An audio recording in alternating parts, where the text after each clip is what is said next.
Race number 9 of season 6 of the Dark Horse Racing Series, presented by Troy Lee Designs, rolls into the southeastern United States. Good evening, everybody, and welcome here to the Homestead Miami Speedway as we're getting ready for some mile-and-a-half action here tonight. Seth Cole alongside of Matthew Rodriguez. And Matt, last week we saw some mile-and-a-half racing at Kansas, which brought about some very interesting storylines coming tonight. The win by Craig Forsyth puts him at the top of the point standings, 3 points over Rick Ravon. We saw both Ravon and Luis Gonzalez Nunez have some issues, and that's now brought Jeff Heisong into the picture. So with only 2.5 miles left here tonight and a few weeks from now at Twin Ring Motegi, what are some of these drivers now up there in the top 4, top 5 in the point standings looking as far as strategy here tonight, kind of based off what we saw last week?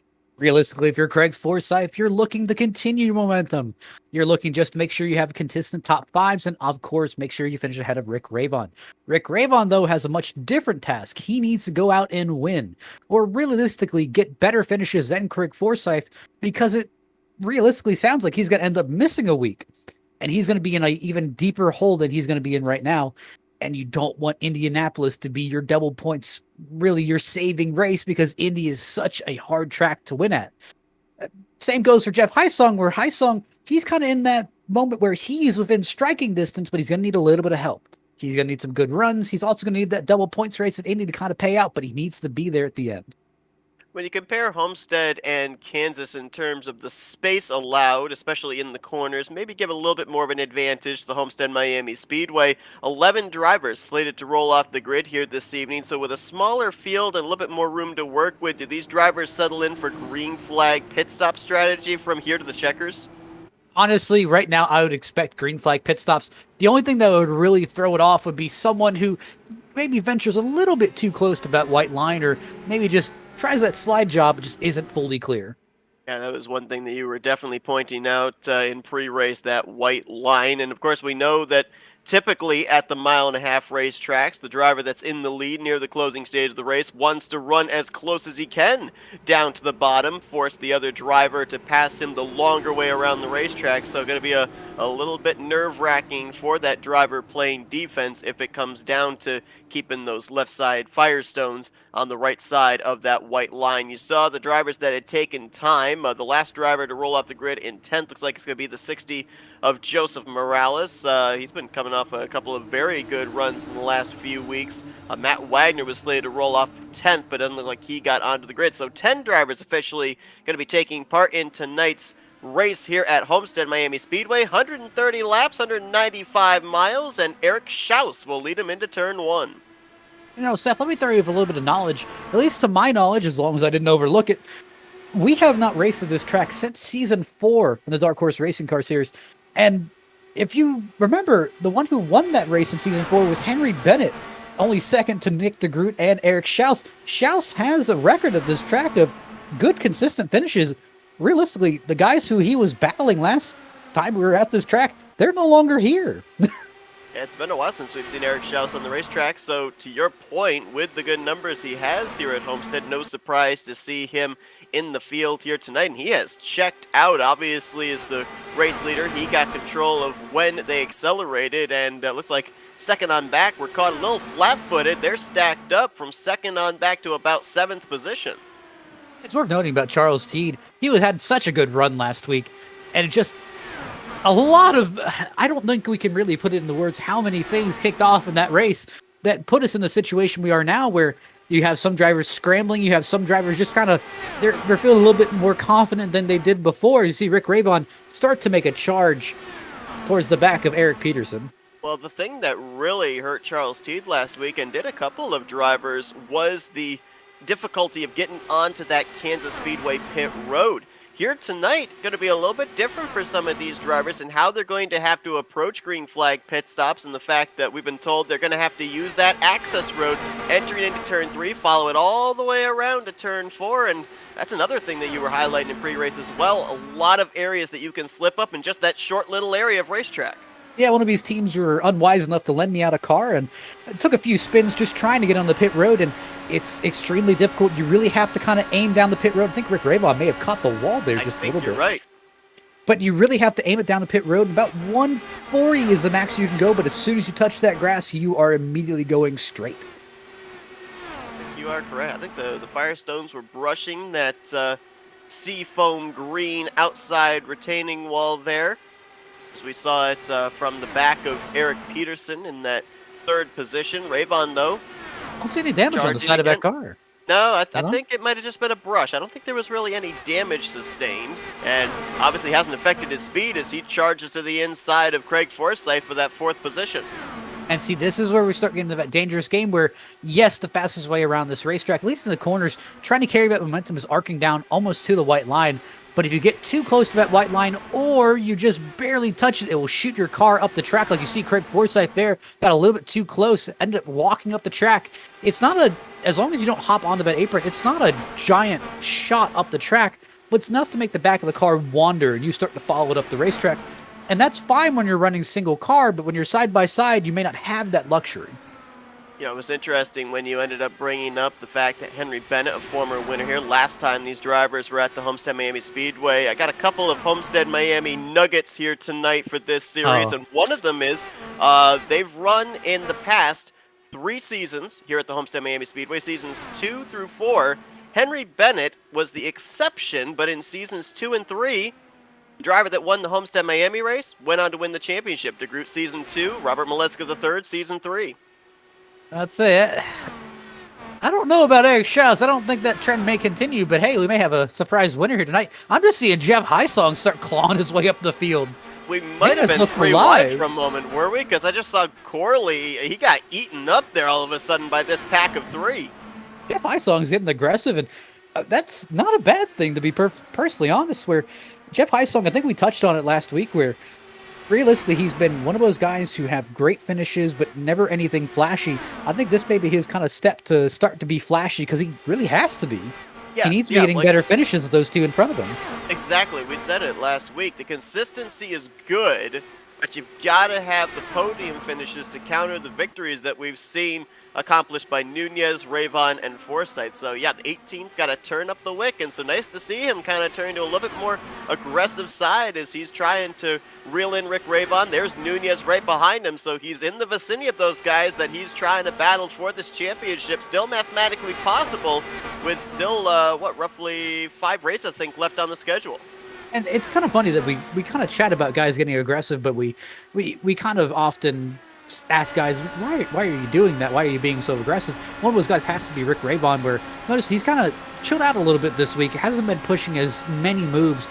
And I think realistically, at least I hope it, he's kind of looked back at his past 2 weeks where both of those instances he didn't have to put himself in. And those are the biggest killers of, those are 2 races that you could have walked away with 60, 70 plus points. And you could have had a giant gap where that one race you would have missed, it would not have affected you. I mean, that is the huge, huge hit, and I think he's just trying to get back on the momentum string of having good finishes. I think realistically, a finish would be best. Do you think that maybe positioning in points changes the driver mentality as well? Because as you were elating to the fact that the last couple of weeks saw really aggressive Rick Rayvon, that was when he was leading the points. Now he's 3 points back, kind of maybe settling in and changing the approach to this race maybe differently than what he would have if he would coming into this race still with the points lead. Absolutely. I mean, kind of having that buffer there gives you a little bit more confidence where you say, hey, I mean, if I look at a 2 wide situation where I have a place to put my nose for 3 wide, yeah, you got that, well, if you don't go for a gap, you're not a racing driver anymore. But knowing that, I mean, you've got a points gap.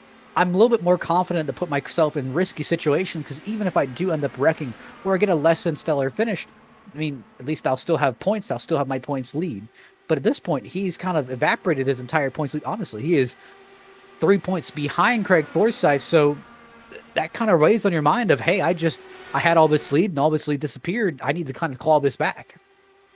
Eric Schaus continues to show the way, but looking at lap times here, and maybe a little bit of draft coming into play on these straightaways. I think he's within striking distance to get a whiff or 2.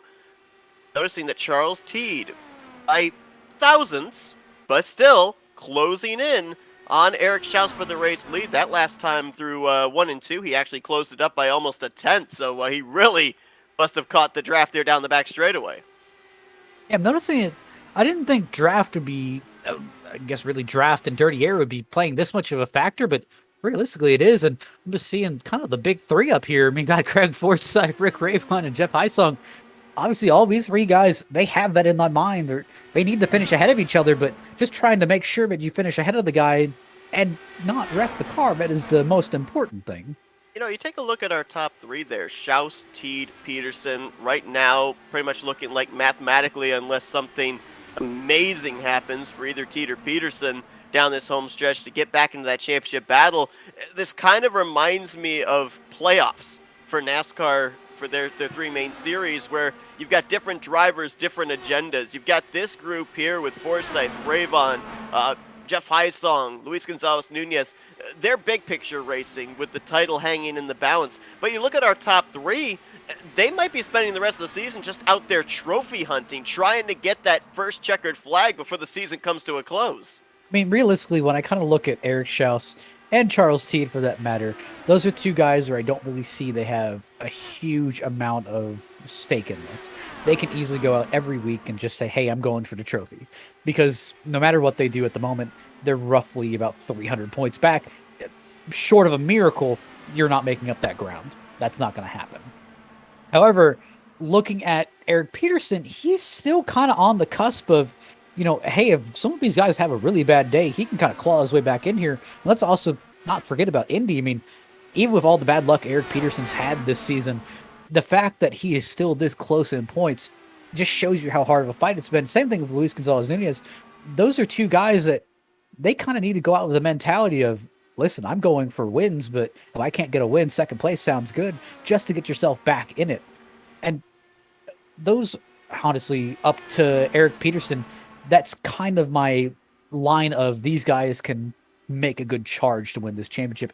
Much as I love Joseph Morales here as of late, I just don't think he can really mount back the 155 points. So I mentioned the fact I had a couple of nuggets here of this racetrack. I'm going to ask you a question here just based off some statistics from the last three Homestead races. Back in Season 3, Robert Maliska III led 57 laps. Season 4, Henry Bennett led 58. And Season 2, Nick DeGroot led 59. So does Eric Schaus lead 56 or 60 here tonight? I think you go for the round number. 60 sounds a lot better than 56. All right. I looked at it, didn't believe it. Could not believe that it was three consecutive numbers of laps led the last three times these drivers are here at this track. But sometimes it just works out that way. It was also worth noting that this race is 10 laps longer than it was in Season 4, which may not seem like a huge deal, but it kind of throws a little bit of a wrench in the fuel mileage, which some of these drivers have come out and say that the fuel mileage looks to be about anywhere from about 32 to 36 laps. And that's just by running by yourself, not including any draft that might be coupled on top of that. So I anticipate we're going to see at least Eric Schaus in about lap 30-ish. But past that, I'm not sure of the rest of the field. So go by those numbers, you're looking that even with 3 pit stops, Eric Schaus could be running anywhere from 2 to 3 laps short of making it to the checkered flag, especially with the fact that he's getting no draft, no opportunity to save any kind of fuel, so he'd probably be right on that minimum number of 32 laps. It's kind of one of those things where this is a race where I'd really look towards Craig Forsyth, but honestly, Forsyth's been leading his pack the entire time, so I don't really think there's any secret to this one. I'm just kind of interested to see who pulls the rabbit out of the hat this time, but also just showing how big of a wrench that cautions could throw into this, where you get a caution the wrong time, well, hey, that changes everything. Now, granted, track position might play a little bit into this, but you ended up having Forsyth, Ravon, Hysong, Nunez all lined up right there in 4th through 7th. They qualified in 5th through 8th, so that none of them started up inside of the podium.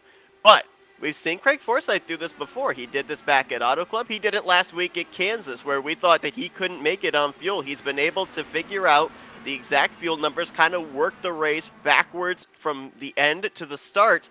And I almost wonder if maybe Rick Ravon, Hysong, and Nunez are noticing this and saying, he must know something we don't know. Why don't we do a little monkey see, monkey do and try and follow his strategy? Well, it's the main thing is Forsyth has gained that reputation of he's a bit sly and he's a little bit entertaining when it comes to these fuel races. So it's not a bad move to kind of look to him. But obviously, Craig has to know that these guys are looking for what he's doing and trying to figure out how to copy it, but also making sure that he's not in an advantage situation where he can kind of take advantage of them and use them for draft help. what was it Alec Coates said last week when we interviewed him? He Craiged the field. I think that's been a term that's been coined here, I guess, for the drivers or something. Might see it happen again here tonight. As this battle for the 4th position you're seeing, it's going on a little more than 2.5 seconds behind the race leader. Actually, correction, behind the next car of Eric Peterson. It's actually taking place 6 seconds behind the race leader. So Schaus, Teed, they've checked out. Peterson's just kind of running by his lonesome right now in a zip code of his own, and then you've got this pack of 5 from Forsyth back to Gary Corley. I'm noticing just like the huge gap between Teed and Peterson. It seems like Teed kind of caught on because obviously you saw at the start where Schaus got an amazing jump. Everyone was kind of just caught sleeping, but Charles Teed was one of those guys who kind of just slowly clawed his way back up here and kind of caught the back end of my apologies, Schaus's draft. So I'm just kind of curious to see if those two are going to link up or see if Charles Teed has any other strategy in mind. Really interesting following from the back of Craig Forsyth, looking back at Rick Raybon, Jeff Heisong and company. Kind of seems like nobody's running the same line through the corner as the car around them. Is that a case of just trying to get clean air to the nose, get the nose to turn, the car to turn through the center of the corner, or are they searching for something? It's probably a little bit of both. Obviously, aero wake does so much to these cars where you're going to want a little bit of clean air, but also making sure that you kind of try around because this track does change a little bit. So, hey, maybe a line that didn't used to work 20 laps ago is working now. Raybon, he's been pretty consistently trying just above that upper seam in 3 and 4. Almost gets alongside the right rear of Craig Forsyth, but can't seem to be able to get the power down, get the momentum through the center of the corner off. Gets a nice run down the straightaway, but it just kind of seems like the latter 2/3 of the corner is where he loses the ground. That inside line, the shorter way around the racetrack, prevails. And I'm slowly looking around the track, and it's almost like you said, they just all kind of branched into their own little groups. And I'm just trying to think of the strategy here. And obviously, I'm looking at Luis Gonzalez Nunez, and he's one of those guys who realistically needs a good week. He's had a couple bad weeks here, and he's just kind of fallen off the horse a little bit. Needs to kind of slowly work himself back up. The shorter tracks have been Luis Gonzalez Nunez's friend, obviously, with his 2 victories coming at New Hampshire and then later on at the Milwaukee Mile. He'll have an opportunity at another shorter track next week when these drivers head to the Midwest at Iowa, but the bigger speedways have not really panned out the way that he's wanted them to. His luck's not been that great, and I think we got pit stops coming up here. Yeah, saw Eric Schaus way low on the back straightaway. He's going to take that access road through 3 and 4. Charles Teed following him in as well. So there you go. Car out in clean air for the entirety of that run. 35 laps looks like the max he was able to go. And realistically, the big decider on these pit stops is, we mentioned it week in and week out, but your entry to pit road dictates how much time you gain and lose on pit road, where some of these guys who may have a better entry than you may slowly make up seconds, and they can kind of claw their way back up. So I'm looking at Rick Raybon coming to pit road, and you see Rick Raybon kind of hits me as a guy who's taking this a little bit too conservatively. But it also could be, but the fact when I was practicing, I had fresh tires, so that could be what it's divulged to at this point. Oh, he may have sped. Really locked up that left rear. I think he made pit road speed. Go McAdory in as well. We ended up having Eric Peterson, Craig Forsyth come down the same lap as Schaus and Teed, and now Jeff Heisong coming on to pit road. Could it maybe be one of the cases of you got to go slow to go fast when you're on this apron here? Because there is an opportunity you take it just a little too aggressively, and Nunez! That's the thing is, that's what I was watching, where Nunez was really making that entrance work. And what I've noticed a lot of these guys do is really lock it up as they get close to pit road line. It's kind of caught me out when I was practicing a little bit of it really just appearing out of nowhere, and you have to slow down to 50 from going about 120, 130. But also adding in the additional difficulty of having a guy in front of you but has a different braking point. Let's remind everybody, too, pit road speed 50 miles per hour, but it doesn't start until you get to that yellow line at the beginning of pit road. You can carry as much speed as you want to on that access road through 3 and 4, but you carry too much speed, get those right side tires off in the grass, and there's no grip in that grass whatsoever. Yeah, it's really how brave are you, and that really dictates the entire strategy. I was watching Craig Forsyth go around the high side of Jeff Heisong. kind of watching the different fuel strategies play out here. So everyone should just kind of cycle back out. Notice Charles Teed kind of fell off a little bit from Eric Schaus, but I don't know if that was just a better exit. Same thing for Eric Peterson, Craig Forsyth. Seems like they've fallen off just a little bit. Yeah, about 2/10 loss there. And Charles they are Teed, Eric they're Schaus. 2x2. They are. They're almost 3 wide looking there off of turn number 4. This is the pack to watch right now. Look at Rick up the middle. And get in front of Jeff Hysong, cross to the inside of Craig Forsyth. Now he'll be the lead car in this 4-car pack. If I was one of those guys, I'd back off a little bit just in case they all take each other out. Right? Got Joseph Morales back there trying to latch on to this group of 4. This is, again, the battle for the 4th position. The top 3 have kind of been on their own little islands here since the drop of the green flag. Schaus, the race leader, Teed about 0.8 of a second back, and then you drop another 3.5 seconds back before you get to the 36 of Eric Peterson. Now, I don't know if there's much in it, but it'd be interesting to kind of follow this down towards the end of the race. When these drivers came to pit road, they were running 0.4 to almost half a second slower lap times than the lap times they set on the fresh Firestone. So I don't know if necessarily they'd be looking at lap times more than they would be fuel numbers here if this race remains green, but just a little something to squirrel away. There could always come the point where you could always try and short pit a little bit. Maybe fill up the gas tank a little bit, not take the full amount of fuel, and just hope that something works out. But I always prefer a little bit of fresh rubber instead of just fuel. One thing that we ended up seeing drivers do last week, and it was kind of reminiscent of what we also saw them do at Michigan, we saw them do it at Auto Club, that kind of swap back and forth to kind of keep the forward momentum going and try and reel in drivers that were ahead of them. It's kind of looking like there's not that much of an opportunity to do that here. I don't know if it's maybe a lower grade of banking or maybe the higher speeds they're carrying into the corner, but I mean, you see this back and forth here by Raybon and Nunez. It looks like more like I don't think this is more battling for position, I think, than it is the swapping back and forth that we're used to seeing. I think it's more or less, hey, I'm just faster than you and I want to pass you.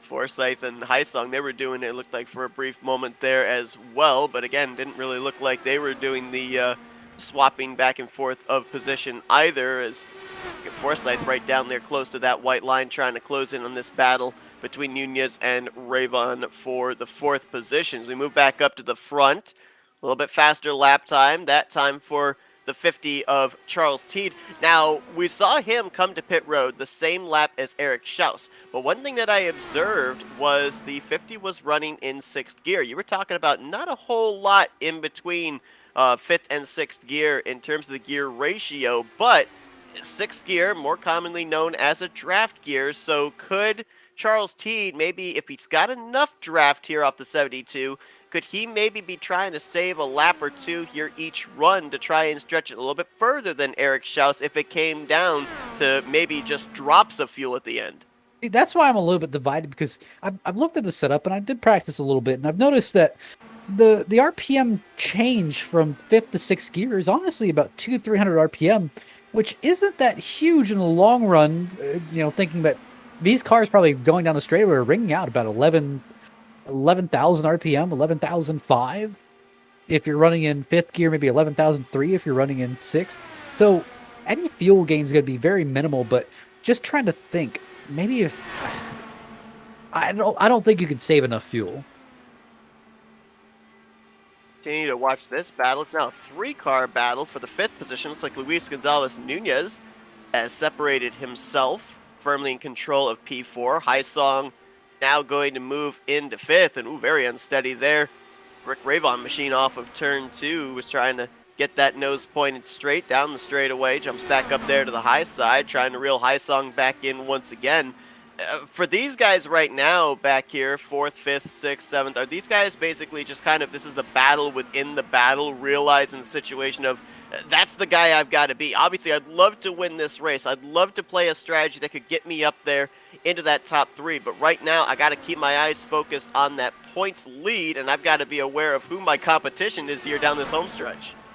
Yeah, and I'm kind of, this is easily the big picture racing, where if I'm Rick Raybon, if I'm Craig Forsyth, even if I'm Jeff Hysong, I'm really looking at this whole race and saying, okay, I need to make it to the end on fuel, but I also need to make sure that I'm at least at or ahead of some of these guys I'm battling with. Just make sure that I'm not going to lose any ground in the championship, but they're also not going to gain any ground in the championship. Schaus continues to lead. 50 laps completed, 80 laps to go. Of course, these drivers getting themselves prepared for the final few races of the season. Next week is going to be short track racing, and we're going to be at the Iowa Speedway, a little under a mile in length. Then we go to the mile and a quarter Worldwide Technology Raceway. Then we got an off week for Halloween, and then it'll be the final mile and a half for these drivers, and that'll be at Twin Ring Motegi. Wondering how many times I'm going to botch that name, but I mean, obviously, it kind of seems like we've scaled down with these mile and a halves in terms of banking. The further we get into the season, we had a pretty well banked mile and a half last week at Kansas. Not quite as banked here tonight at Homestead, Miami, and then not a heck of a lot of banking, especially over in 1 and 2 when we get to Motegi. Yeah, Motegi is one of those tracks where it's deceivingly wide. You think, oh yeah, I'm going to be able to hold it 6 wide here, and I'm going to be able to just full throttle it in every corner. But Motegi is one of those deceptive tracks where I think of it almost like a large Darlington in a way, where it's just, it looks like it's going to be a high banked fast track, but it's a lot of on-off throttle, just trying to manage the car and manage your tires, more or less. Things have gotten pretty spread out now. Even the battle we saw back there for 5th has spaced out quite a bit, so these drivers settled in. Look like they're going to be getting themselves prepared for the upcoming round of green flag pit stop for the second time tonight, about 15 laps away from that. So we'll be back here to cover those in just a moment. We're going to step aside for an FRN race break, but you're not going to miss a thing. We're going to go FRN side by side.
welcome you back to the Homestead Miami Speedway, race number 9 of Season 6 of the Dark Horse Racing Series, presented by Troy Lee Designs. Eric Schaus, the pole sitter, continues to lead. He's been out in front pretty much the entirety of this race.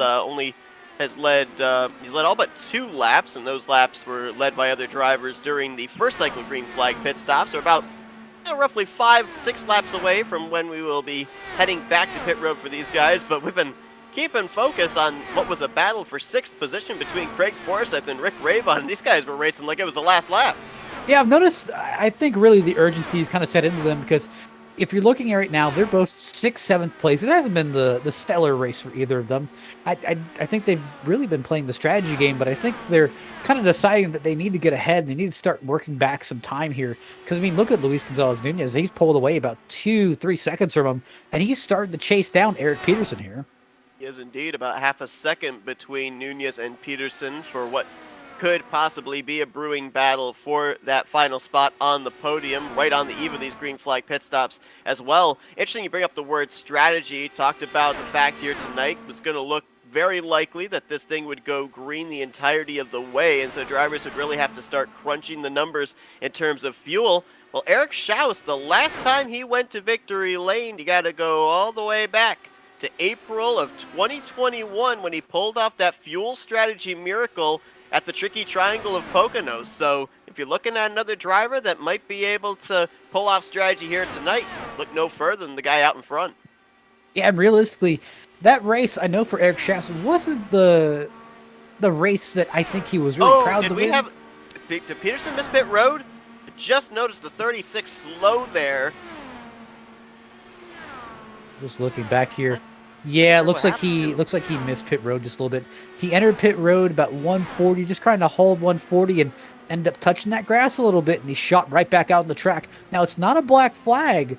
However, it would be a black flag if he had to hop in the pit road even after going outside of that.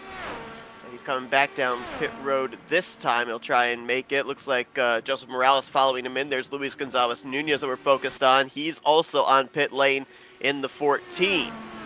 Those are just the mistakes that we talk about that he just cannot afford right now. With if this race were to end out how he was currently running, he would have had a great points haul, clawing his way back into the kind of the points conversation. But with this, it almost puts him a lap down, and he's going to be far behind the rest. It also can't afford it in the fact that, the likelihood that a caution won't be coming out the entirety of this race. You make that mistake, there's no chance to be able to recover. Yeah, it kind of puts you in a worse situation where you're going to have to kind of hope for Oh my gosh, Charles T came flying in. I thought he was going to hit the pit wall, to be honest with you. And realistically, he's just trying to make up time. He hit that pit wall last week, I think, remember? Yeah, he did. You're right. So I think he's just trying to go for a repeat at the moment. He made it onto pit road, but did he get it woed down to pit road speed? Only time will tell. Jeff Hysong stays out an extra lap. Craig Forsyth also has stayed out. Rick Ravon, Gary Corley, and Joe McAdory. Those are the 5 we are waiting on to complete this cycle of pit stops. As you saw right there, Eric Schaus going a lap down with the 18 staying out a little bit longer. We'll see if he's going to be hitting pit road this time. And nope, no indication here down the back straight. Oh, now late dive onto pit road here into turn 3. So Hysong is indeed coming to pit lane. Notice some of these drivers getting a lot bolder on entry, just having that practice. But almost all the drivers been locking it up, just trying to get pit road, just trying to maximize how much speed they're carrying. Forsyth in, Rick Ravon is in, and Gary Corley is also on the pit road, so that should turn the race lead back over to Eric Schaus. Looks like Charles Teed was free and clear from the speeding police, and he's been able to maintain about a 6 to 7 tenths of a second gap between himself and Eric Schaus, and that's after 2 rounds of green flag pit stops. So are these guys just on equal footing, or is the 50 holding something back? Maybe not playing his hand a little too soon and waiting until it matters the most near the end of this thing? Honestly, I think Charles T's holding something back where I've seen him be fast, and I've seen him be strategy, being one of those guys who, kind of hates waiting. He'd rather just go out and win the thing and lead the thing. But I think he's realizing the same thing we realized, where the fuel strategy is just not adding up here. But something's going to get thrown into the works, and we have to figure out how we have to kind of do this extra pit stop to get a little bit of gas in the car. So I think he's trying to give himself the best possibility of at least being around the draft where he can have a chance to possibly save some fuel, ride the draft a little bit, but not be at the full mercy of the race leader. Talk about that near 17-month winless streak for Eric Schaus. Well, for Charles Teed, he's running an almost 20-month winless streak going back to January of 2021 when he took the checkered flag at the track we're going to next week, Iowa Speedway. That's kind of a thing is, you could tell, but Charles Teed wants to win. He is hungry. He is fast. But it's just, I almost say it every time with Eric Peterson. It's just one thing after another where he's fast to begin off the race. A mistake happens in the middle of the race, and he spends the rest of the race just trying to claw himself back out of that hole. And it's 50-50 whether, hey, he ends up climbing out of that hole or he just ends up wrecking the car. Riding on board with Charles Teed, you can see that he is in 5th gear, electing not to run in 6th gear, maybe not close enough to be able to get a whiff of draft. And been also noticing here through 3 and 4, he's been running about a half groove lower than Eric Schaus. Runs about the same identical line when they go through 1 and 2. So might be trying to find just a little bit of extra speed here, do something a little bit differently than the driver that he's looking up ahead at. We documented the troubles for Eric Peterson getting onto pit lane. That has dropped him all the way back to 7th and has now moved Luis Gonzalez Nunez in the 14 up into the 3rd position, albeit 4 seconds behind that top duo. Still looking here through the pack. Joseph Morales, Gary Corley, we're kind of battling side by side here at the moment. Eric Peterson, even after all those pit stop woes, he is not a lap down. He is riding currently in P7, but definitely a lot of ground to kind of claw back. Yeah, definitely would need a caution to be able to get himself back up into the top 3 where he was running pretty much the majority of this race before those pit road woes. Craig Forsyth and Rick Ravon look like they're about to rekindle that battle now for the 5th position as Ravon closes up about a car length between himself and that 27. Looking at Rick Ravon here, I still think that Rick Ravon and Craig Forsyth have something in the tank, but they're just not kind of showing their hands yet. But again, I could be wrong. This has just been a very uncharacteristic race out of them. This is interesting too. Rick Ravon has led a lap. He did that back during the first round of green flag pit stop, so he's got himself a bonus point in that regard. And right now, with where these two are running in 5th and 6th position, it is a separation of 2 points. 5th place gets paid out 30 points, 6th place gets paid out 28. So right now, as things are scored, we've got a tie for the points lead. It's kind of that funny thing where they're so close in points that one of these races really matter. It just, you got to keep in the back of your head that Craig Forsyth probably is going to miss a race the rest of his season, but Rick Ravon, he's got higher stakes here. He really has to kind of go after this.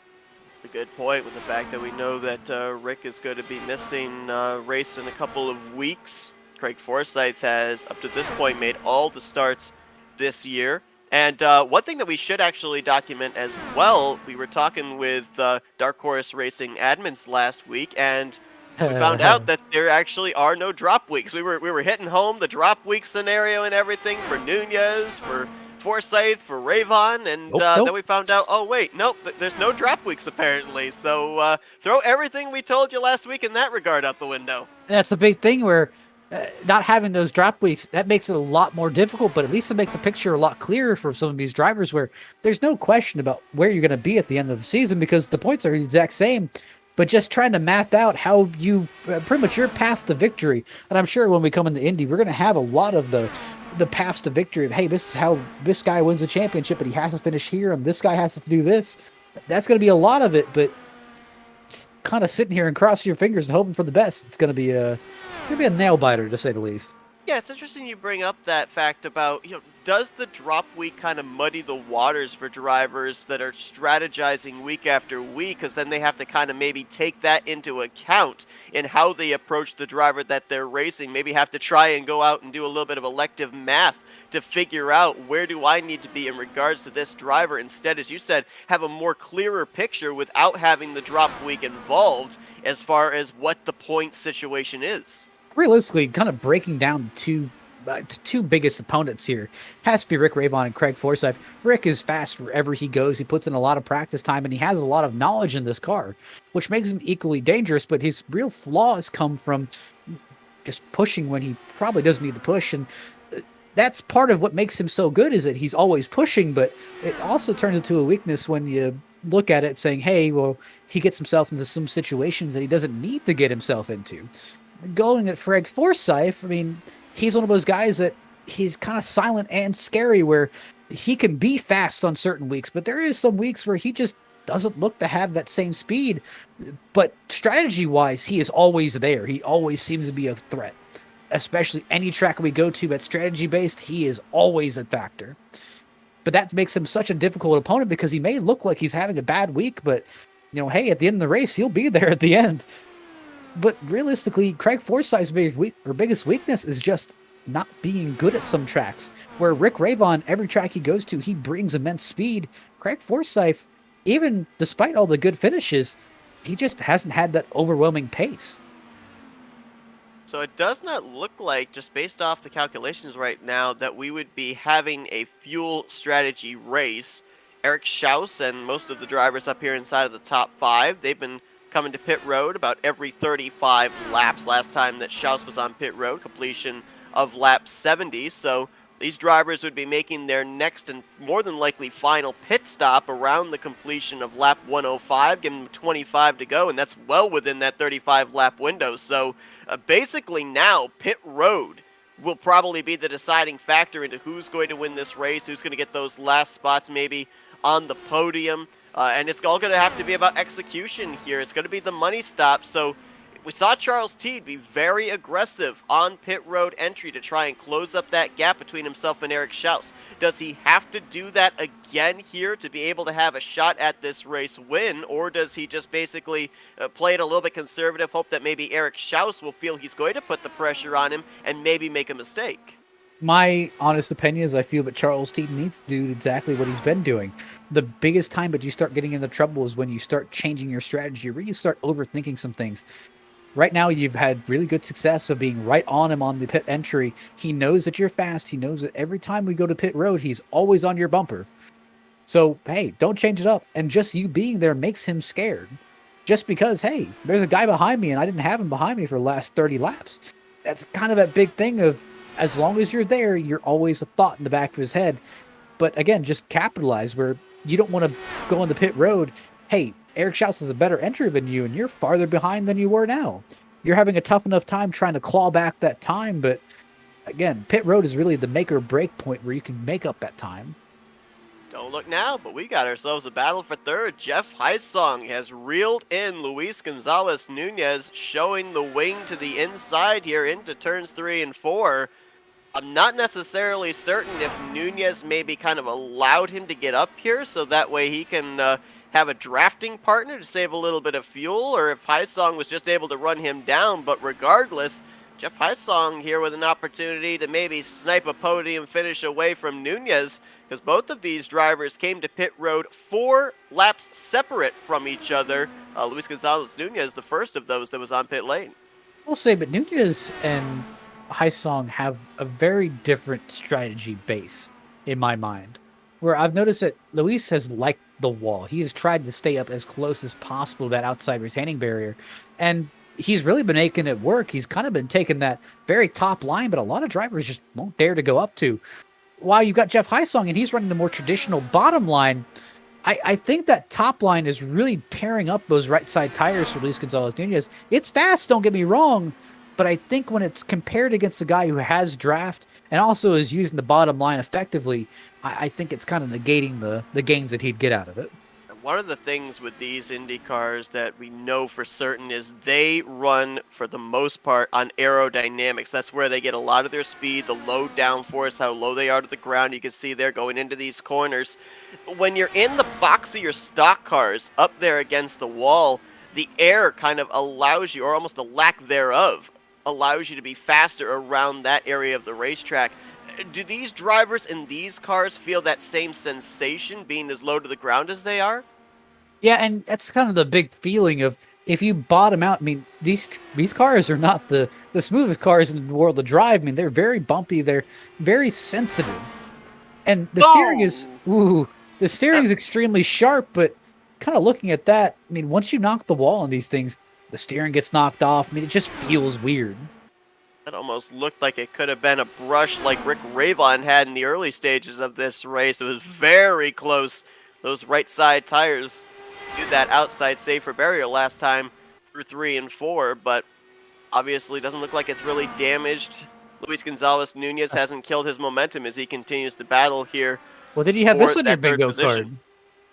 Did you have Jeff Heisong coming up with the P3 on your bingo card with wrestling championship contenders behind him? I did not. And I'm But noticing again, on as we said, it has to be done. It's good to see. Luis's card was a little bit of damage to that right side pod, that right fin that's kind of directing air. I don't really think it's affecting his car that much, but just something to keep an eye on. Is dropping off a little bit here from Jeff Heisong, so we'll keep tabs on that. As Heisong in control of that third position for the time being. Closest battle on track still for this third spot. You've got a battle possibly brewing again between Craig Forsyth and Rick Ravon for 5th, but that's got about 8/10 separation between it. And this is the biggest lead so far tonight that Eric Schaus has had over Charles T. Mentioned the fact that for the most part, it's been between 7 to 8/10 of a second. It has now opened up to almost 1.2 seconds. I don't know if maybe getting a little bit of draft off of the 312 of Joe McAdory up there, last car on the lead lap, might be aiding the 712 in this regard, or if he's just feeling now, I got to open up as big a gap as I can between myself and Teed so that way he can't get to my back bumper on pit road entry like he's been able to do the last couple of times. That's a big thing where if you have your number down and you're really meeting that number and your car feels better than it does, realistically, on those few laps that you're about to enter pit road, you want to push hard. You want to use everything you have available because, again, you paid for the whole tire. You're going to use the whole tire. But also, you need to take advantage of what you have because you already know if you're going to get new tires. You don't know if Charles Teed is going to follow your same strategy. So, hey, if I've got my strategy, I know I'm going to get new tires, work off of what you're going to do. Don't work off what the guy behind you might do. Work off what you're going to do. You're going to get fresh tires. You're going to have a little bit of advantage. But right now, I need to use up everything remaining out of my current tires. Saw Eric Peterson made it onto pit road this time, and then Luis Gonzalez Nunez the following lap, giving up the 4th position to make his final stop of the evening. Gary Corley also in this lap. This is within the window that they'd be able to make it the rest of the way. As a matter of fact, the window was open about 6-7 laps ago. A lot of the drivers here electing to come down pit road at the 30 lap to go mark. Looking here, I'm noticing. I'm really just looking at this. I'm just kind of shocked to see Craig Forsyth and Rick Ravon just struggling so much in this track. But realistically, they have been down from the get-go. I wonder if they're still trying to do fuel strategy or if it's really just kind of ride and see what you get. Yeah, I'm with you. Really interesting to see those guys running outside of the podium, kind of uncharacteristic. And could have been, like I said, the case of maybe track position there in the early going. Or, I mean, remember, Craig Forsyth rolled off 5th. Rick Ravon rolled off in 6th. So they started out this race in dirty air, and maybe it affected their ability to move towards the front, of course, as well. The green flag pit stop splitting the field up, playing an account into that as well, as Eric Schaus is on pit road. There you see Charles Teed also on pit lane with him. Going to try and close up that gap. Look how aggressive he is. Got those left sides in the grass, locked up that left front. I think the left rear was smoking as well. He closed the gap up again. We're actually going to stay with these top two here on the money stop and see if Teed can hang with Schaus off pit road.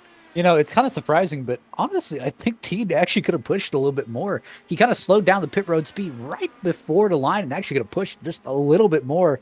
I don't know if Schaus would have appreciated that, but Both drivers hit their stall at the exact same time.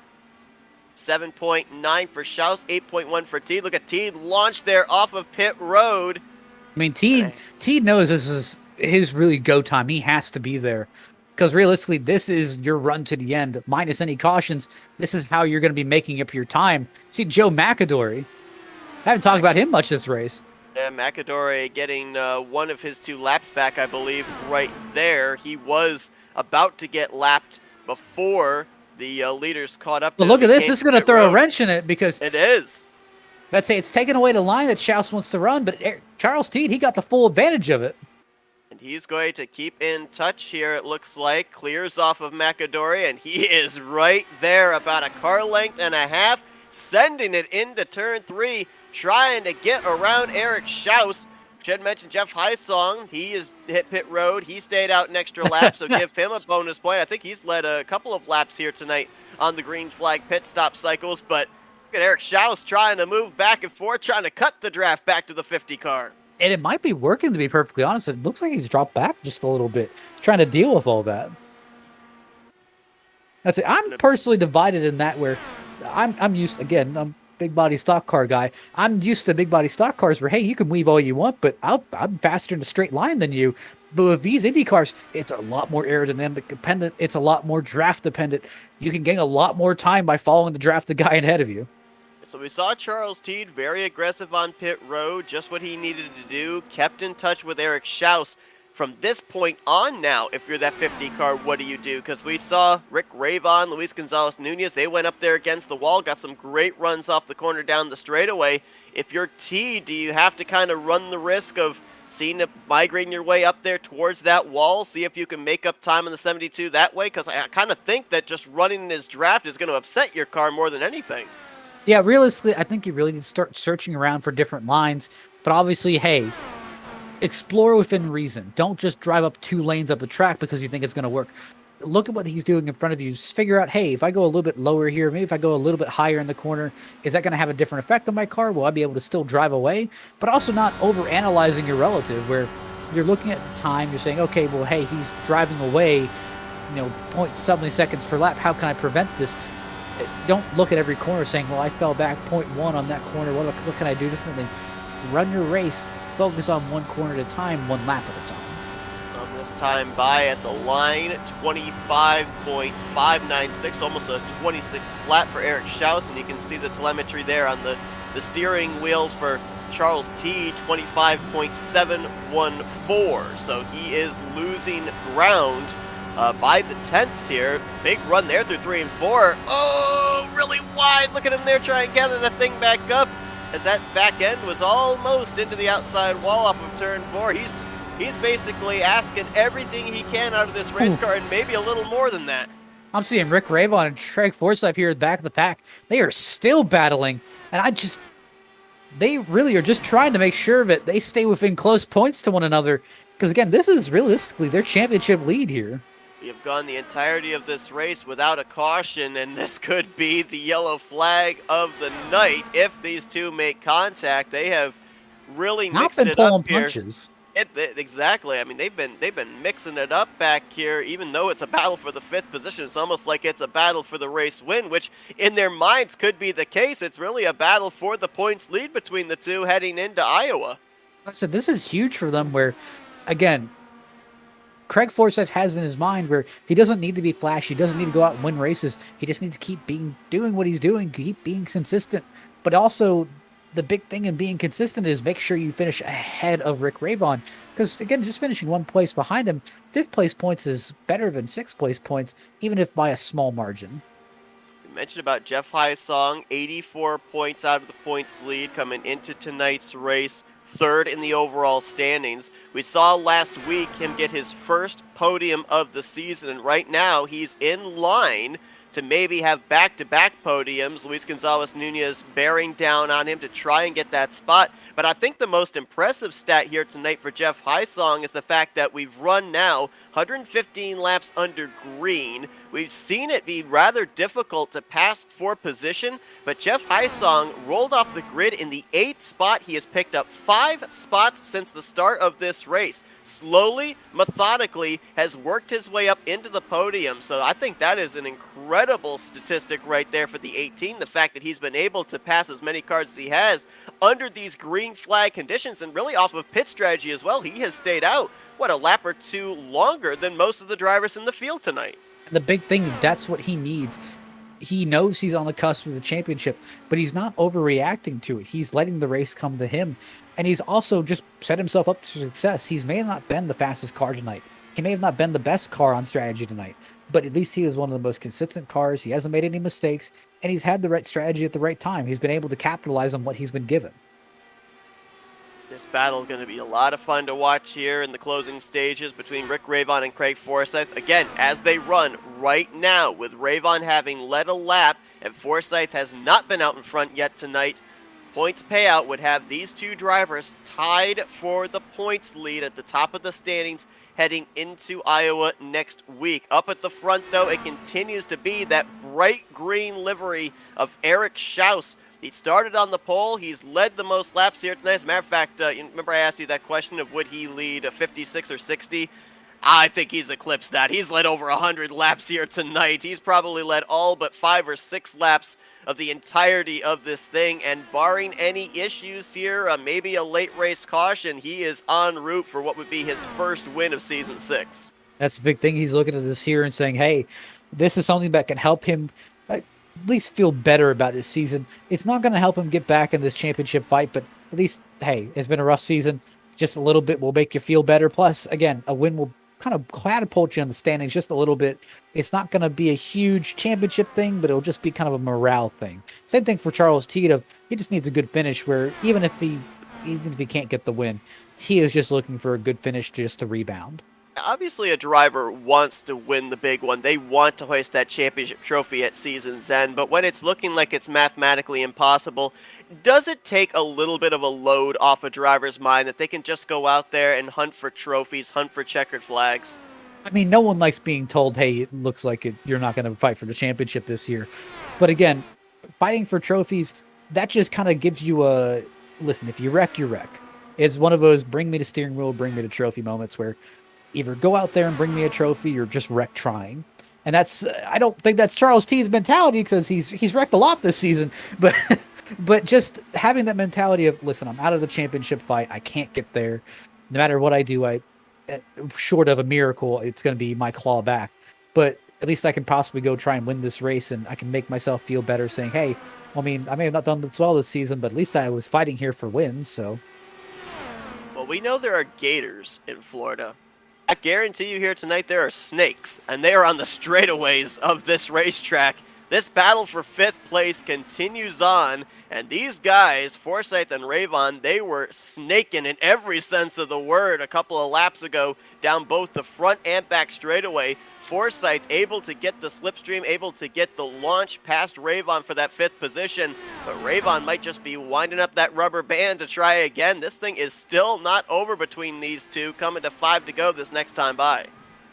Yeah, realistically, he's just trying to get there. He's trying to get his nose there.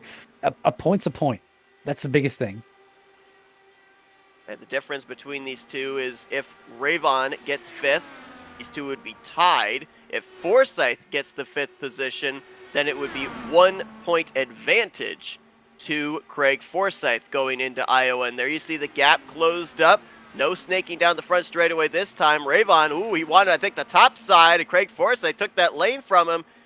Ravon had to get on the brakes a little bit there going into turn 1, so that lost him some momentum.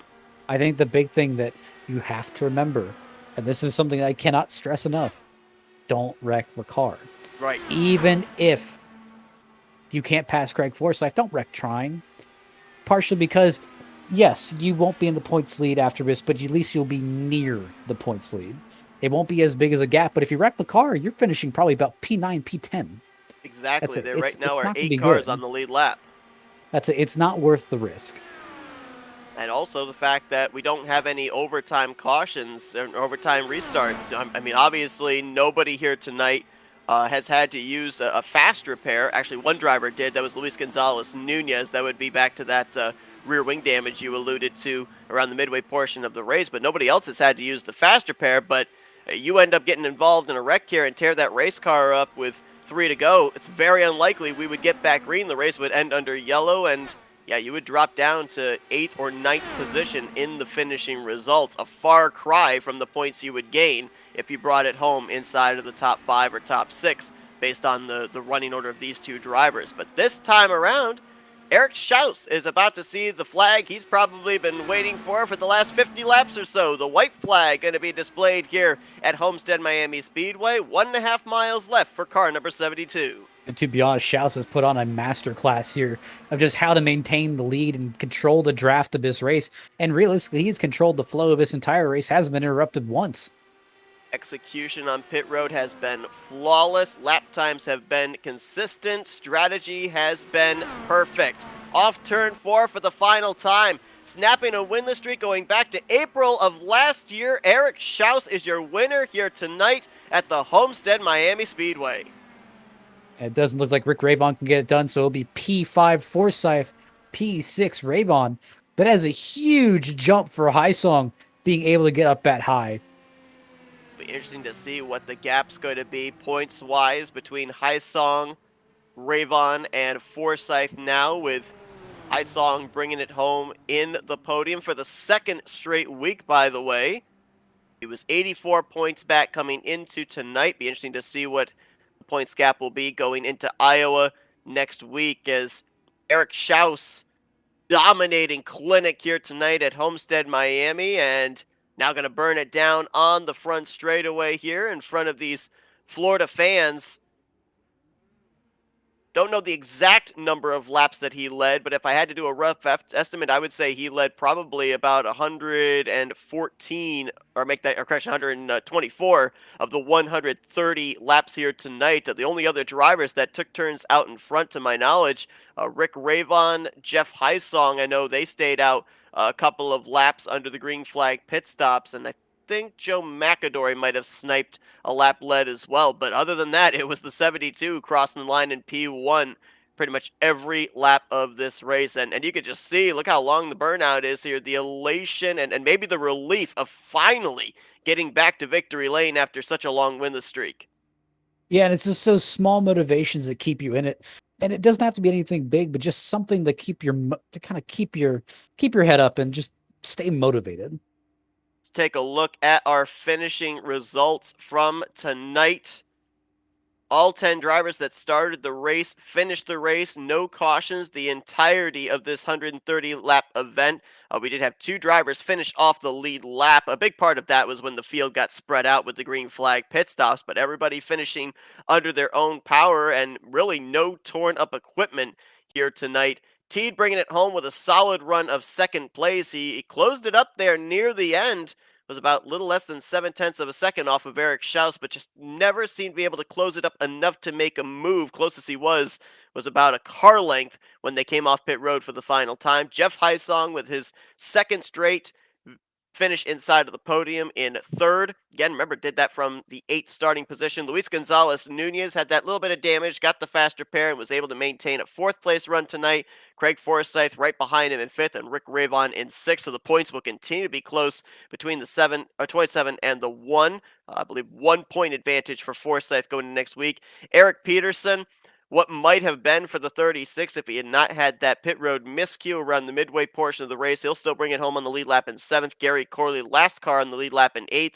And then Joseph Morales, Joe McAdory, 1 lap down in the 9th and 10th positions. But a relatively clean race here tonight for these drivers. Nice to see. And everybody finishing the race under their own power. Again, really nobody had to use a faster pair outside of Nunez. And that wasn't even really damage repair that was something that was going to take him out of the race, just something to keep him a little bit more aerodynamically sound, give him a little bit extra speed. And just look at this. I mean, Song has top 3s back to back. That is just huge momentum for him, especially on a night where his other championship contenders just weren't there. And we will hopefully be able to talk with him and the other top 3 finishers. I believe actually we do have Jeff Heisong on standby here. So let's talk with the guy that brings it home for the second straight week in the 3rd position. Jeff, it's Matt and Seth up here in the FRM booth. You got us? Yeah, what's going on, guys? I'll tell you what, in terms of lap times and in terms of who had the fastest car on the long run, I think we look no further than car number 18. I mean, you moved your way from 8th up to 3rd place here tonight. What do you attribute that to? Was it the execution on pit road that gained you that track position? Was it just the car itself? Or was it the way you were able to approach the banking here in these corners at Homestead? I like the setup. The setup felt great, and yeah, I just tried to save the tires on the run and keep them going for as long as I could. I noticed guys had them fall off in the first run, so that was kind of my goal, was to keep them alive throughout the run and see what I could do. So I've got to ask, because I'm looking big picture. I see that you're slowly, again, just slowly, mind you, slowly clawing your way back up to that top 2 in points. Currently, it looks like with the current race standings, you're 75 or 78 points behind the leader, 75 points behind Rayvon. I mean, with Rayvon missing that race and with a double points race at the end of the season, I mean, are you dreaming a little bit, or? I got to keep my hopes up and just think that it's a possibility. Otherwise, why go out and race? But yeah, it's a tall task and a tall order. But we'll see what we can do if we can put the car up front each race. We got a chance. I mean, Jeff, obviously a lot of momentum, back-to-back podium finishes at the mile-and-a-half racetracks. Next week we go to Iowa, short track. So what's the confidence level there based off of having 2 good finishes here tonight? I've always liked Iowa, so should be a good week. Hopefully, we just keep it out of the wall, stay out of any danger that's there. But yeah, confidence is high going into next week, and then we just got to see what happens when we get there. Well, Jeff, making it interesting here down the home stretch of the season. Going to be a lot of fun to see if he can close that gap up even more in the upcoming weeks. Congratulations once again here tonight on another solid podium run. And before we let you go, we'll give you the opportunity to thank some sponsors and do some shout-outs. Thanks to you guys and all the work you guys do. It's great to watch these back again. Thanks to the family letting me do this, supporting me. Just want to give a shout out to Eric Schaus, awesome win there, and then Teed for his podium. Jeff Heisong, P3 here tonight under the lights at the Homestead Miami Speedway. Congratulations once again. Best of luck next week as we head to the Midwest. Thanks, guys. We'll see you next week. It's interesting if you look at his last couple of finishes, 6th at New Hampshire, Phoenix, and then back-to-back 4ths at Michigan, Milwaukee, and then back-to-back 3rds at Kansas, and then here tonight at Homestead Miami Speedway. The driver that brings it home 2nd place here tonight, Charles Teed on standby. Charles, Matt and Seth up here in the FRM booth. You got us? I do. How's it going, guys? Oh man, I'll tell you what, we saw one of the areas where your strengths was the entry to pit road, the ability to be able to attack that commitment line. We saw you do it on the 2nd round of pit stops, figured you probably would do it on that last round. You had him within a car length when you left pit road. What little more did you need? Was it the dirty air to the nose that had you falling back, or was the 72 just a little bit quicker? It was probably both. We were just talking about, if you want, you guys can pull him in here too. We can do it together. We're just talking right now. If you want, we can do the 3 of us or the 4 of us can all chat together if you want. It's totally up to you. But Sure. yeah, Pull him up. Yeah, pull him up. So we're gonna get the driver down in victory lane here as well, Eric Schaus. Yeah, and I believe we have Eric here. Yep. So Eric was not only faster on the track, but we would trade laps here and there. But he was a little bit quicker, and it was tough in the aero behind after you had 15 laps on the car. And then my saving grace, you hit it on the head, was I had a rabbit to follow into pit lane. So I knew however fast he was going, I could push it just a little harder and stand on the nose to go in. And he made one mistake really the whole race, which was on pit exit of that last stop with the pit limiter. But I was stuck behind him. And then we ran into traffic right out onto the track, which I think was super unfortunate. With those new tires, you have about 4 or 5 laps where you can really get after it. And then after that, it was follow the leader. He drove fantastic, though. Congratulations, Eric. Yeah, thanks. Yeah, I mean, Teed pushed me the whole race. That was not easy. My hand was cramping up there near the end. He was every time I think I would get a gap on him, he'd pull it back in, or near the end of a run, I might get a second on him. But then, like you said, just pulling into the pits, he took that full advantage of that because I couldn't push like he could, and he brought everything back every time. And then with that little error coming out of the pits, I was a little worried there. If we didn't have that lap traffic, I might have been done for. So I guess this question really goes to both of you guys. Where I think I'm safe in saying that you're pretty far out of the championship hopes. I don't think barring a major setback that you're going to have a chance at this. But obviously, being this kind of late in the season, having this good of run, does it give you momentum going forward the next season? Are you really just going trophy hunting at this point? I mean, what could have changed in this season that gave you a different chance? Obviously, different circumstances for both. Yeah, I'll say for me, I mean, this was just luck. I mean, I love Homestead. I run really well here, so there's no momentum carrying forward after this race. This was just it happened to run really well for me. Yeah, I absolutely was only going for a win, and he closed the door. If he would have left half of a car width, I think I would have stuck it in there. We're in the same Discord and we're friends, but we're both trying to win. So I think there could have been some wheel banging. I pretty much always race like that though for the win. I've never done the like let's take it easy or save fuel or anything like that. It's stand on the gas, and rarely does it work out in my favor. But tonight, with it being green the whole way, we were both just kind of checked out, and it was if this would have been a larger field, I think it would have been better because we could add more traffic and made it more problems for him. But I was burning down my right front trying to follow him. Yeah, I got a question for the both of you as well. I think I'll start with you, Charles. I Mm. mean, you talked about the fact that Eric was the rabbit to be able to follow onto pit road. And we've seen here this entire season, it doesn't matter what track we're at, pit road has always seemed to be a key player. We even saw last week a number of drivers have issues with the Kansas pit road. Here tonight, you had the unusual pit road entry where you had to use that access road from the entrance of 3 all the way over to turn 4. And it was interesting watching the two of you because I kind of likened it to where you're trying to do traffic control at a super speedway, trying to get down to that commitment line. Obviously, you're trying to close up that gap, but at the same time, make sure you get that thing down to the 50 miles per hour pit speed. How difficult is it having that extra thing to worry about when you're trying to look down at the telemetry, look at the speed, but also try and manage that gap getting to that line? It's extremely difficult, and I am probably the worst in iRacing at pitting. So, notoriously, I will screw up almost every single race this season. I feel that I've been in contention, and every single race at some point, Matt, I think you've brought it up many times, where I will make 1 to 2 extraordinarily stupid mistakes. And for whatever reason, I got married last night, and maybe that'll change my luck and make me be a little smarter with my It doesn't, I thinking. promise you. It didn't the first time. Maybe this time it will.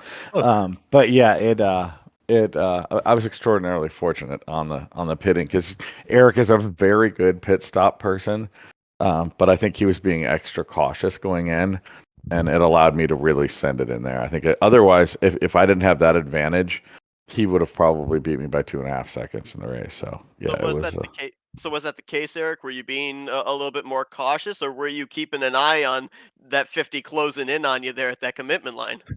No, I was definitely being cautious. During practice, I was trying to figure out exactly how to pit on this track. And I love coming in 3. 3 I love doing, but once you get around the corner right before the line, I couldn't find my braking point. So in the race, I had to be extra cautious. And fortunately, Teed and I pulled a really big gap on everybody else, so I didn't have to be perfect. I just had to be in front of Teed. So I could be cautious, lose a couple seconds to everybody else as long as Teed stayed behind me. You guys certainly made it very interesting there in the closing stages with that final pit stop, but great runs for both of you. Eric obviously snapping a winless streak as we documented going back to the early portion of last year. Charles, a great run for you here tonight, getting some really good points as well. Great run for both of you guys. Going to be a lot of fun to see if you guys can now carry this momentum into the final few races of the season. Before we let you go, Charles, we'll start with you, and then we'll move to Eric. Give you guys the opportunity here to do some thank you sponsors and shout outs. Thank you guys for putting this together. We got to get the car count back up next season, and we're going to do all we can to do that. But thank you guys for doing the broadcast for us.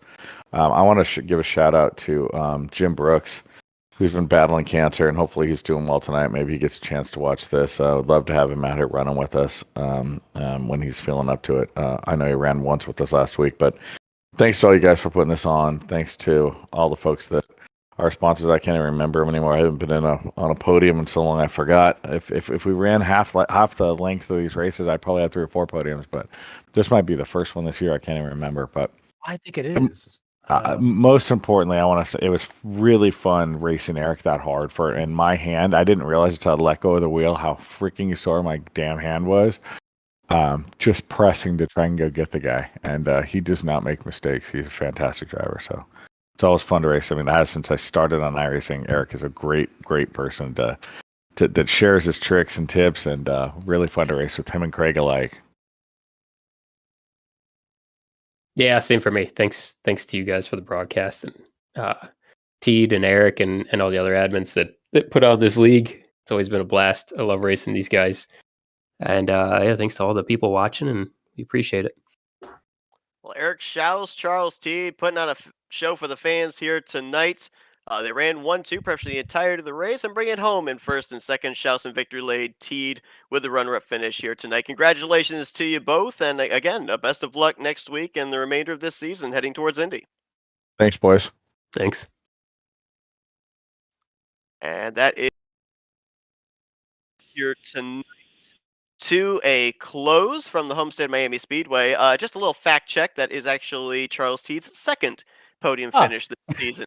Third back at the New Hampshire Motor Speedway, but it is his best finish of the season here tonight at Homestead. And again, for Eric Schaus, his best finish since back in April of 2021.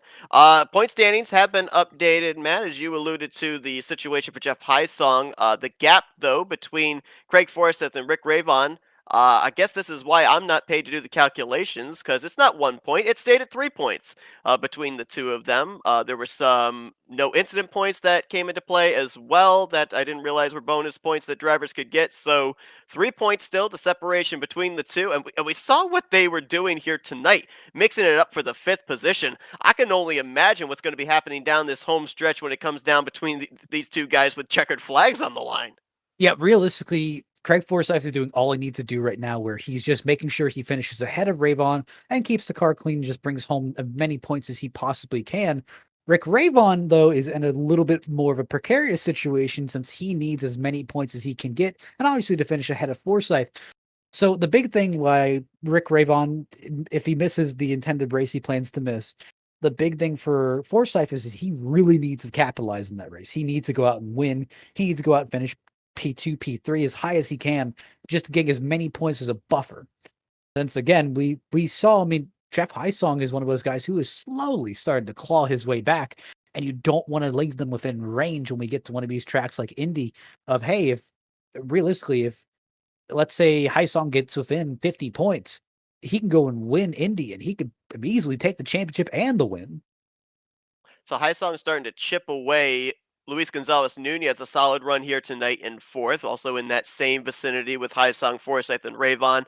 He's been good at the shorter tracks here this season. New Hampshire and Milwaukee Mile, he's been in victory lane. Next week we go to the shortest track on the schedule, 0.875 miles at Iowa Speedway. Is this a place where Luis Gonzalez Nunez has to capitalize to get himself back in that championship hunt?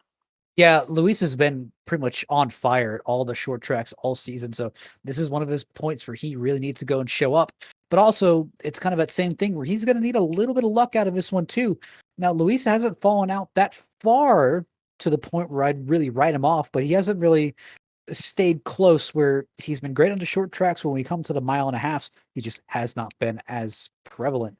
So when I look at Luis Gonzalez Nunez, he has to go out and win this race. And realistically, Craig Forsyth and Rick Ravon, they need to have a bad day.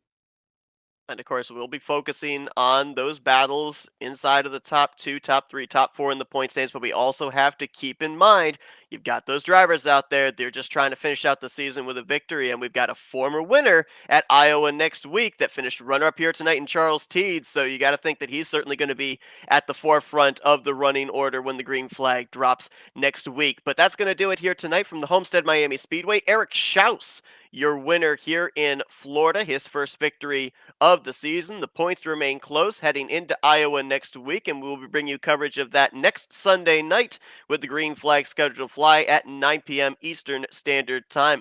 Good, clean race here tonight, Matt, with strategy, a lot of swapping of positions there late inside of the podium, top 5 all the way back through the remainder of the field, and going to be a lot of fun to watch this down the home stretch. Appreciate you joining the booth here tonight. 100%, always fun. And thanks once again to everyone that tuned in here tonight. Hope you guys enjoyed our coverage, and we will see you guys next week for the continuation of the Dark Horse Racing Series presented by Troy Lee Designs. For Matthew Rodriguez, I'm Seth Cole. We'll see you guys next week at Iowa as you've been watching another broadcast courtesy of FRN, the Flat Out Racing Network. This broadcast is the copyrighted work of Flat Out Racing Network and may not be rebroadcast, retranslated, or used in any form without the express written consent of Flat Out Racing Network and iRacing.com Motorsports Simulations. Flat Out Racing Network would like to thank you for your support, and we hope you enjoyed tonight's